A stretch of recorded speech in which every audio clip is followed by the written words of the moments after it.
Here's McNorth. He's got a ton of room. Down to the 10, to the 5. Touchdown, Bison.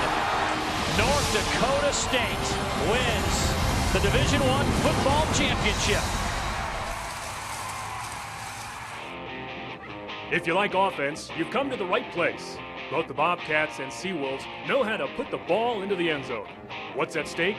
A chance to advance to the quarterfinals in the FCS championship playoffs. It's Stony Brook from the east versus Montana State from the west. Next on ESPN3.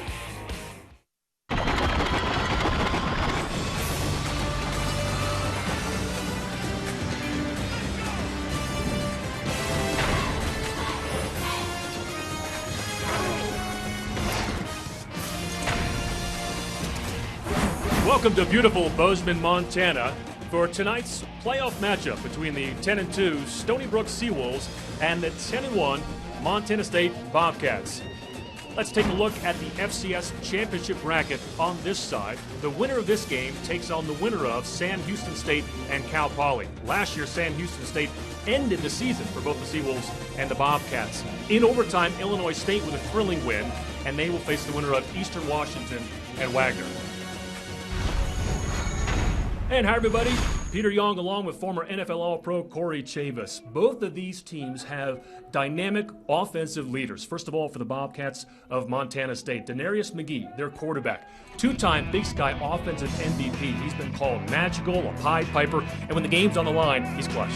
He has been. I think the one thing that you're most impressed with about him, great arm strength. He also has mobility, has some moxie and leadership as well.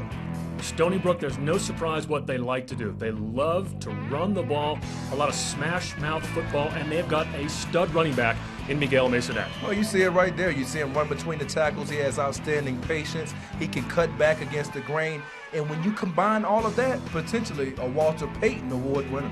Stony Brook has got a great rushing offense, and Montana State, they've got a great rushing defense. So tonight, something's got to give. When we come back, we will have the kickoff for tonight's game here at Bobcat Stadium in Bozeman, Montana.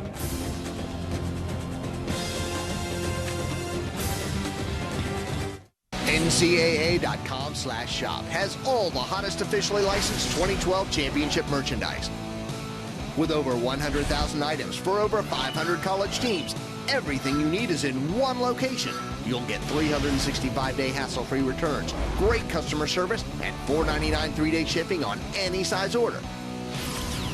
Remember, for all your college gear, head to ncaa.com/shop. 1:46 left, and the Bobcats with this field goal with a chance to put the game away for Coach Ash and punch their ticket to the quarterfinals. Perez has already hit 3 today.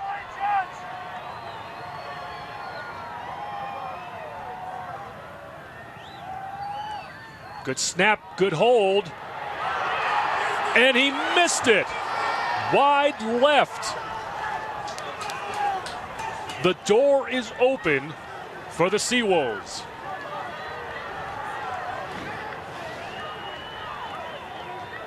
He talked about how confident he had been. I thought they got pretty good pressure that time, and that may have affected the kick a little bit. And we'll see right here where it actually tails off to. He looks like he had it on path, then it barely went wide to his left. And now Stony Brook has a chance in a big one. Season on the line for the Bobcats, and the defense has to come up big. 1:41 left for the Stony Brook offense, and they've got to get in the end zone. A field goal does them no good.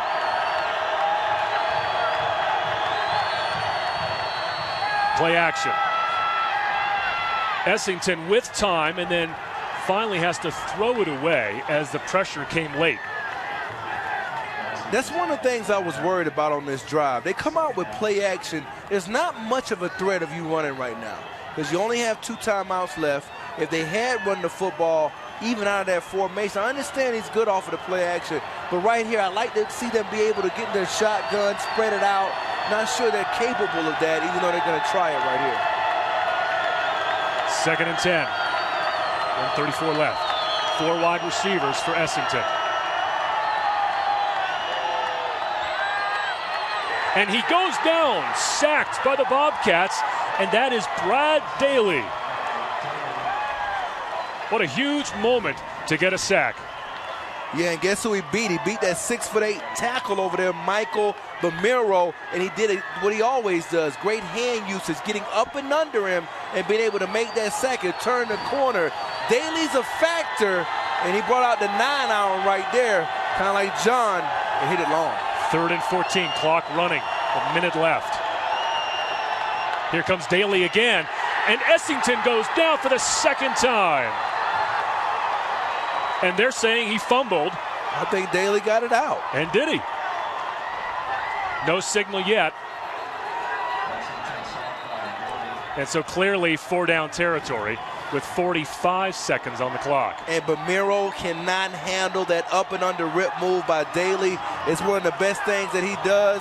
And I tell you what, anytime you're 6'8" and you're going against a 6'1" speed rusher out of a 2-point stance, you have to bend your knees. And Bamiro has not been able to handle Daly on this critical drive. The 2012 NCAA Division I Championship continues next weekend with quarterfinal games on December 8th. All games will be on the ESPN family of networks. For more information, go to ncaa.com, the official online home for all 89 NCAA championships. Corey, looking at that last replay, I'm wondering if they're taking another look at that, because that ball clearly came out to me before Essington was down. Well, no doubt about it. I think you're going to be right here with your 6th prediction of the game. You're keeping track, huh? Oh, yeah, no doubt. Here's another look. Well, it is clearly out, and Daly has it. You know what? Guess what? I think if we really look at it, watch Straubice come in here with his helmet. He's the one, I believe, if you see him right here, Straubice, bam, that helmet, he actually gets it out. That's his 8th forced fumble of the year. So Straubice, Daly off the edges converge to close out the Seawolves. Well, how does a guy do that, Corey? Straubice has got a nose for the football, or should I say a helmet for the football. Is that just innate, or is he always in the right place at the right time? How does he do it? Well, you know, I looked at him before the game on the field. He's got really long arms. I think he's got the length that you like to see. You can even look at him down the field right now. But the other thing he has is when he gets on contact, you saw him and Daly both do it. Anytime you're able to contort your body and drop it and get lower than the pad level even of that quarterback underneath those shoulders, that's when balls begin to come out. Both of those guys efficient at striking below the waist. We're not at capacity tonight, but we're probably pretty close to 16,000, 17,000 fans in attendance, and they are on their feet. It's under official review. I, Corey, am going to be, frankly, very surprised if this is not Montana State ball. And 2 big tackles, both of them, Hernandez, Bamiro, having problems. And those guys scheduled a meeting at 45 seconds, I guess it was, at the quarterback. Somebody brought home the mail. Judson Howard, again, he is our replay official. Taking another look at this one. The footage we just saw looked pretty clear. Well, I'm all in accordance with you on the call. The only thing you'll be seeing if that call does go that way is this crowd going wild and Montana State bobcatting when they're down in the ball. But yeah, I'm glad you brought up the crowd going wild. I wanted to make sure that the folks know we don't have a bad cameraman. We can't hold the camera steady. These folks are into this one. Football is such a big deal in the state of Montana. And Bobcat fans have suffered through years and years of Grizzly domination. Not this year. Yeah, and the guys down the truck, our camera crew tonight, what a job they've done of getting shots. I feel like I've been on the field a couple of times, and particularly when they had the student section was down there, it don't seem like they have any problems with it. After further review, the ball was fumbled, recovered by the defense. The ball was placed at the 19-yard line, 1st and 10, Montana State. That's your ball game. And the Seawolves are stunned. Bobcat Nation, this is your moment to shine. We're moving on to the quarterfinals. And they will be here next week against Sam Houston State.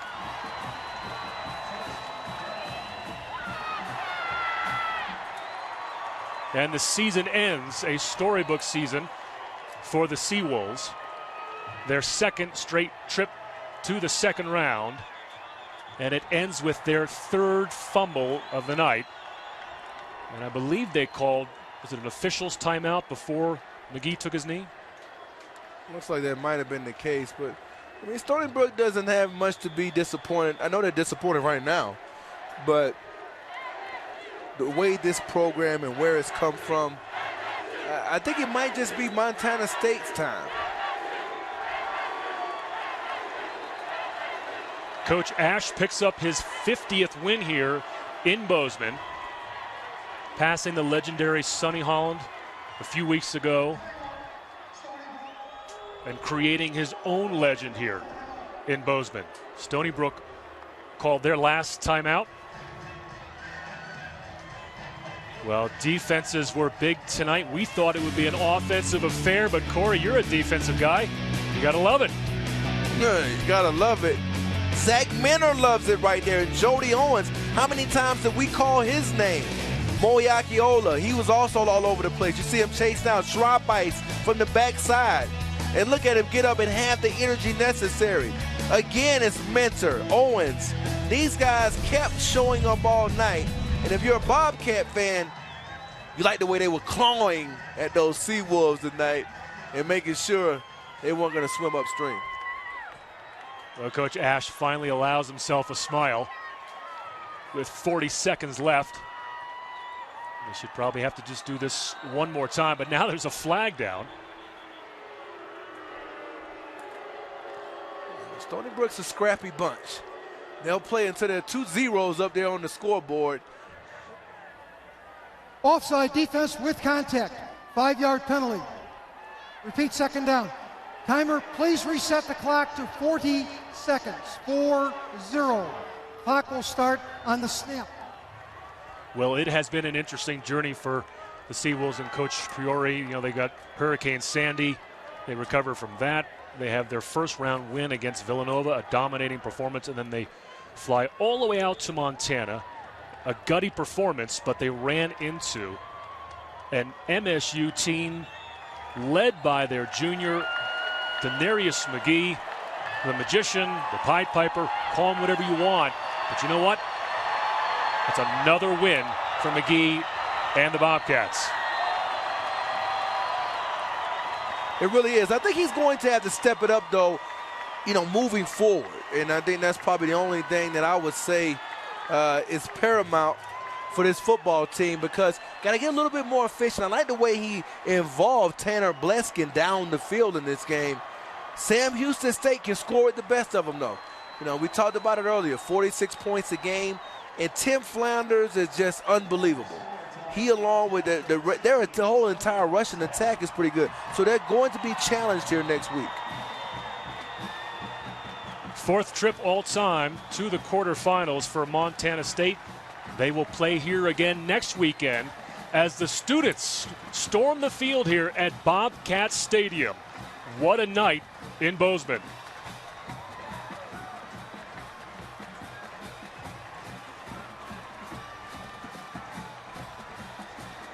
So for Corey Chavis, I'm Peter Young. It's been a great game so long from Bozeman, Montana, where your final score is 16-10.